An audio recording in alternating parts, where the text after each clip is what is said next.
thinking that, okay, if they know the cell phones aren't working, we're more vulnerable because we can't coordinate. Now, let me put this in perspective. Y'all are from the Midwest for the most part, right? Anybody here from Florida? Cool. What part? South Florida? Naples. Close enough. I'm from South Florida, Fort Lauderdale, Hollywood, Miami. Grew up with hurricanes. Those of you around here, blizzards, tornadoes, We used to have blizzards. severe weather of one sort. Have you been without power? Oh, yes. Have you been without running water for a day or whatever? Have you been without traffic lights? Oh, yeah. Yes. Have you stocked up on bread and water for a couple of days because you weren't sure if you could get to the store because the roads were not plowed? Probably. But we're all still here. We're all alive, I think. Where's Jody? I'll pay for that, I know. I'll buy her a drink now. Paul too, it's all right. But we're all alive as a result. The same thing could happen with a civil disturbance or a terrorist attack of some sort. People say, well, someone could hack the power grids. We without streetlights or running water, or our sewers would back up. That's happened already. It doesn't scare me. Shouldn't scare you. But again, the possibility that these things could happen, keyword could, has resulted in a mindset that's now reminiscent back of the Cold War mindset, where it was us versus the evil, bad, red communists, and we must therefore censor it out of the public eye because it could be used against us. I highlighted the products and services because that's my little crusade concern at the moment, which is, as I alluded to before, when you've got companies and vendors hiding behind Homeland Security rules to cover up their own mistakes and escape accountability. A lot of times we're seeing information, and having worked in the intelligence field, all right, I've been on the inside of the green door, to use the spooky term. Most of what I've seen, albeit in the IT security space, that's been classified, all this mumbo jumbo, has been the same stuff that I will see when I go home and it's in my inbox, seen at a conference, talked about with over beer and drinks, same information. There's no special IP addresses or whatever. Threats are the same, the vulnerabilities are the same. But the classification was being done to allow either the agency in question or the office or the organization or people to avoid accountability or to say, I know a secret and Drew doesn't. So you better play nice with me come next budget cycle or you're not going to get your money. That's the way Washington works. And if you talk to people like Bruce Schneier, Dorothy Denning, me, we will all tell you the same thing, that a lot of what we're seeing in security these days, whether it's vulnerability disclosure or the broader sense of homeland security or cybersecurity, is smoke and mirrors. Schneier has a great analogy. He calls it security theater. I like that. I really do. It's the illusion of security. We have, who flew in to the conference? TSA, the passenger screeners, the gate rapers. Take off your shoes. Show me your laptop. Show me your panties. Oh, is this a sex toy? Put it away. Whatever. Those folks are there to make the flying public feel safe. They are ineffective. Government auditors have said so. It's illusion. And when they do screw up and the reports come out, they're so heavily redacted because they don't want to let the information help a bad guy. Meanwhile, we as the traveling public can't hold them accountable because we don't know the full picture. So the laundry list down here are some of the ways that secrecy can be used to politicize things. It's really a question of power. Budgetary power, power to avoid accountability, political power. Those are some fun ones. So how do we fix this? This is a huge problem, and Richard kind of talked about some of these last night. The first is we need to build trust. Trust does not come from VeriSign. Trust does not come from Microsoft or any vendor, any company, any techno-babbly process. Trust comes from people. That's us. Now let's take an example of security in action. We talk about community security exchange. I was just talking about you two. Oh, God. I'm in trouble. Let's talk about security vulnerabilities in general. That's probably the best way to start. Or you take a Homeland Security case, whichever. There are really 5 levels of trust involved. You got the message itself. There's a problem in FARC 3.51. Okay, that's the message. Drew announces it.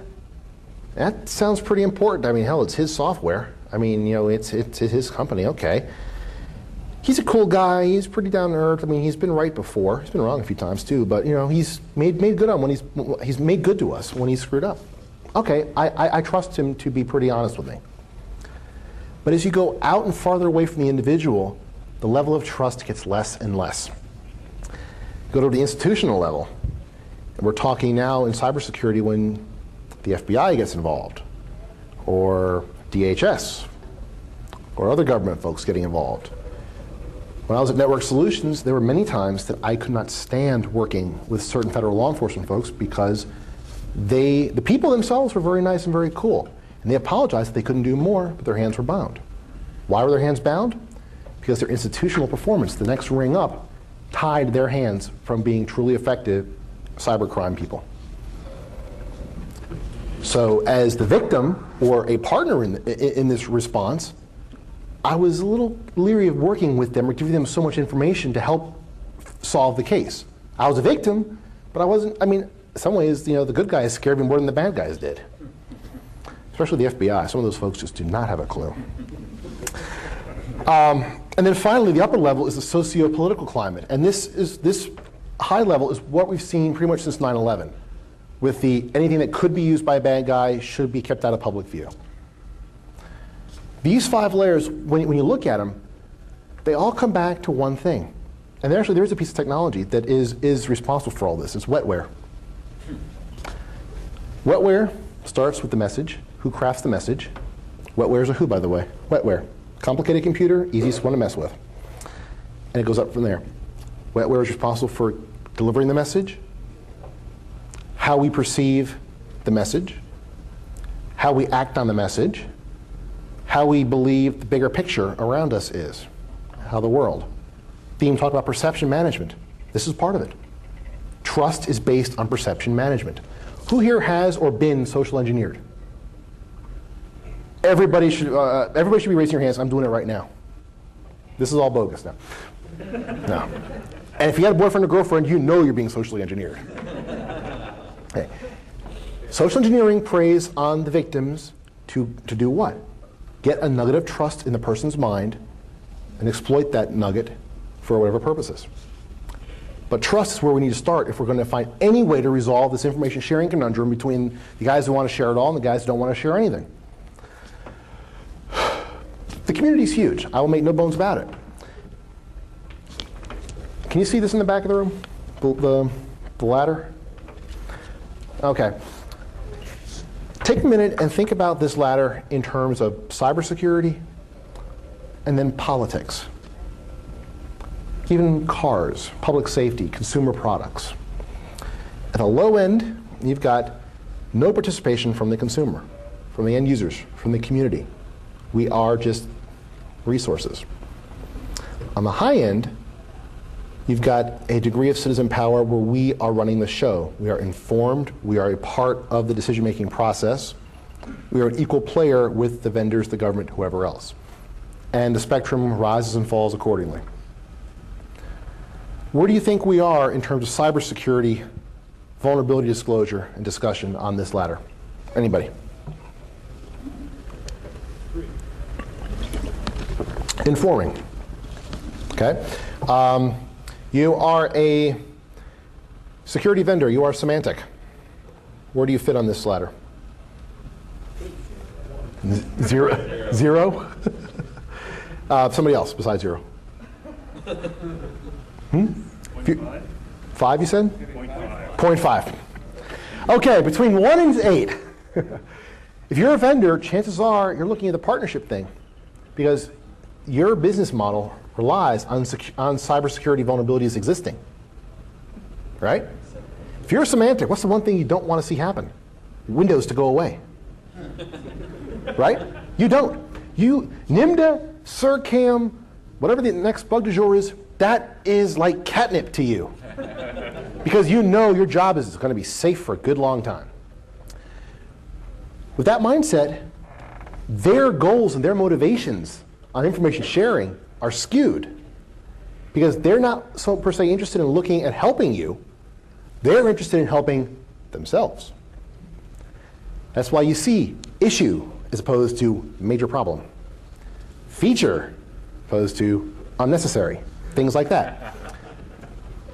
Where you stand, it goes a long way in how you're being perceived by the community, and in reverse, how we and what our ability to act and help ourselves are in such cases. We'll talk about that. Security is different in a couple of key ways, and this is my bread and butter is IT security.